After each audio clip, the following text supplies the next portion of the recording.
Actually মই Barpeta medical কলেজৰ ওচৰত মোৰ MS এণ্টাৰপ্ৰাইজ নামেৰে এটা ডিষ্ট্ৰিবিউটৰ ফাৰ্ম আছে। তাতে মোৰ পেপচি ডিষ্ট্ৰিবিউটৰ, লগতে মই বিভিন্ন ধৰণৰ পানী বিক্ৰী কৰোঁ, বিভিন্ন ধৰণৰ কোম্পানীৰ পানী বিক্ৰী কৰোঁ। তাৰে ভিতৰত এটা আইকনিক নামৰ পানীও মই বিক্ৰী কৰি আছিলোঁ। সেই পানীটোত অকস্মাত যোৱাকালি 9 তাৰিখ 2 মাহ 2025 তাৰিখে ৰাইজে অভিযোগ কৰে যে পানীটোত হেলয়জাতীয় কিবা বস্তু পোৱা যায় বুলি। তো সেই বস্তুটো মই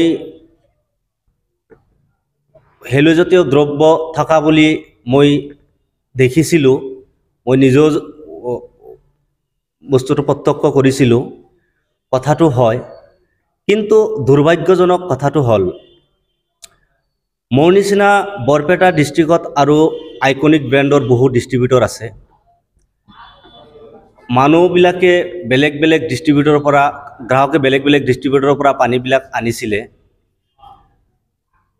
আনি পিনে এতিয়া মানে কিছুমান সামাজিক মাধ্যমে মোৰ নাম আৰু ফটো শ্বেয়াৰ কৰি মোৰ জনমানসত মোৰ সন্মান নষ্ট কৰাৰ কাৰণে উঠি পৰি লাগিছে বুলি মই ভাবিছোঁ। সেই সংক্ৰান্তে তেখেতসকলক মই আহ্বান জনাওঁ যাতে মোৰ ফটো আৰু মোৰ যাতে জনমানসত যাতে মোৰ সন্মানটো নষ্ট নকৰে, তাৰ বাবে আহ্বান জনাওঁ। তো মই মোৰ ফালৰ পৰা যিখিনি গ্ৰাহকক মই পানী দিছিলোঁ, হেলাইজাতীয় দ্ৰব্য পোৱা বুলি মোক শুনাৰ পিছত মই গোটেইকেইটা গ্ৰাহকক মই কৈ দিছোঁ আপোনালোকে পানীটো বিক্ৰী কৰিব নালাগে। তো তাৰপিছত পানীখিনি তেনেকৈ বন্ধ কৰি থৈছে।